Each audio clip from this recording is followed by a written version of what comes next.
Zimbabwe's next chapter requires Vice President retired Dr. Constantino Chiwenga. Let me give you my reasoning.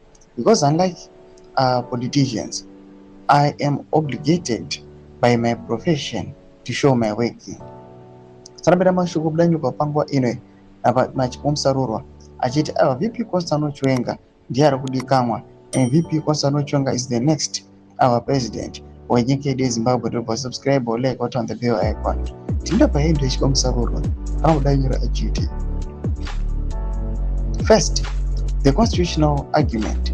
Zimbabwe's constitution demands a leader who understands institutions, not just power institutions. The difference between a politician who accumulates power and a statesman who builds institutions, the difference between a decade of stability and a generation of heat.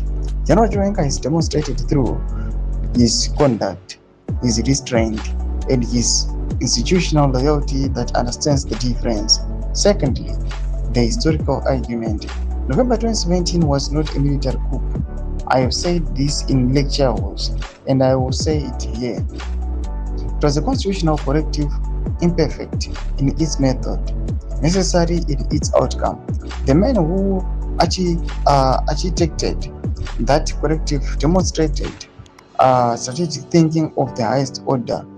A nation that needs correcting again deserves the man who has already proven he can correct it.